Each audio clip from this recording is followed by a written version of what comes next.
Good morning, students. Yesterday we have learnt about the simple present tense and present continuous tense. Today we are going to teach present perfect tense. विद्यार्थी मित्रों, कल हमने सीधा वर्तमान काल यानी simple present tense and present continuous tense यानी चालू वर्तमान काल के बारे में जानकारी ली। आज हम प्रेजेंट परफेक्ट टेंस यानी पूर्ण वर्तमान काल के बारे में जानकारी लेंगे। पहले examples. I have eaten a mango, he has written a letter. उनकी जो रचना है subject plus have has plus past participle यानी क्रिया का तीसरा रूप प्लस ऑब्जेक्ट। यहाँ पर I have eaten a mango, I subject या करता है, हैव यहाँ पर हेल्पिंग वर्ब या हैव का रूप है, ईटन पास्ट पार्टिसिपल क्रिया का तीसरा रूप है, अ मैंगो मीन्स ऑब्जेक्ट यहाँ पर दिया है। He has written a letter, he यहाँ पर सब्जेक्ट है, हैज़ हेल्पिंग वर्ब या हैव का रूप कहा जाता है, राइट का तीसरा रूप है written and a letter is object, letter एक कर्म है। इस काल का उपयोग This tense is used to show an activity that began in the past and completed in the present. Means अभी भी जो पास्ट टेंस में क्रिया शुरू हुई और अभी समाप्त हुई और क्रिया चल रही है, मीन्स पास्ट टेंस में शुरू होकर अभी वो चल रही है, ये दिखाने के लिए इस काल का प्रेजेंट टेंस में वो कंप्लीट हो गई, चल नहीं कंप्लीट हो गई है, ये दिखाने के लिए। मीन्स पास्ट टेंस में क्रिया शुरू हुई और अभी वो समाप्त हो चुकी है, ये दिखाने के लिए इस काल का उपयोग किया जाता है।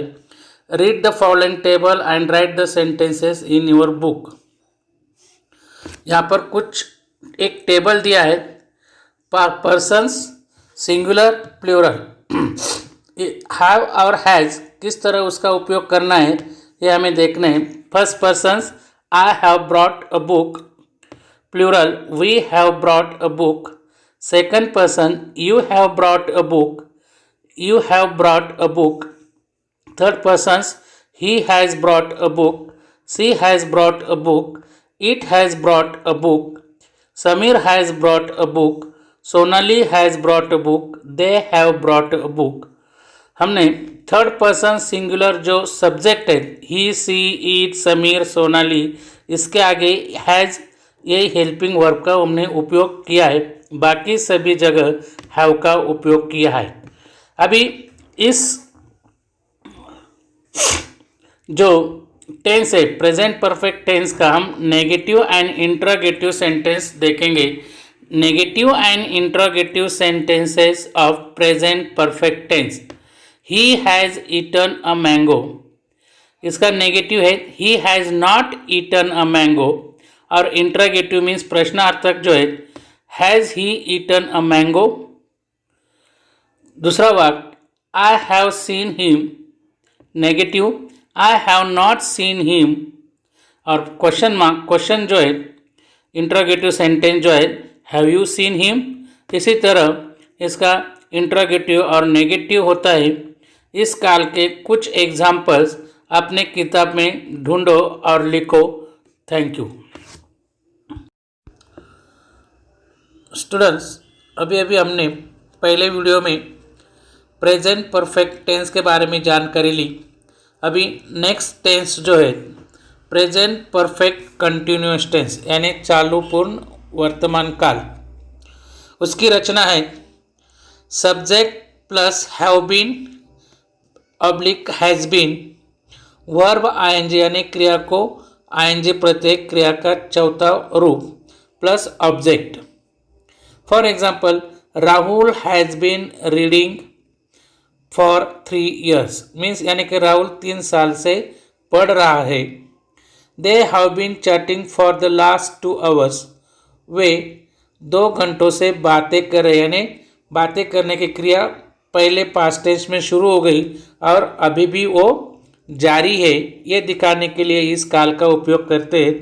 देखो नोट में दिया है This tense is used to show an activity that began in the past, continue up to now and is still in progress in the present. Means क्रिया पास्ट टेंस में शुरू हुई, भूतकाल में शुरू हुई और वो अभी भी कंटिन्यू जारी है, ये दिखाने के लिए इस काल का उपयोग किया है. Read the sentences carefully and right in your notebook. Examples यहाँ पर है कुछ, वो अपने कॉपी में तुम्हें लिखने हैं. I have been sleeping since 10 AM. We have been eating from morning. You have been working last 2 hours. He has been playing since 9 AM. She has been dancing from morning. It has been barking from the last night. They have been living together for years. For 4 years. यहाँ पर assignment है. Assignment यानी homework दे रहा हूँ, वो ध्यान से सुनो और अपने कॉपी में करो. Write down the 5 examples of present perfect tense. यानी प्रेजेंट परफेक्ट टेंस के 5 एग्जाम्पल लिखने हैं किताब में देखकर. And 5 examples of present perfect continuous tense from your text book. अपने टेक्स्ट बुक्स में 5 परफेक्ट टेंस के और 5 परफेक्ट कंटिन्यूस टेंस के एग्जाम्पल्स लिखने हैं. Thank you.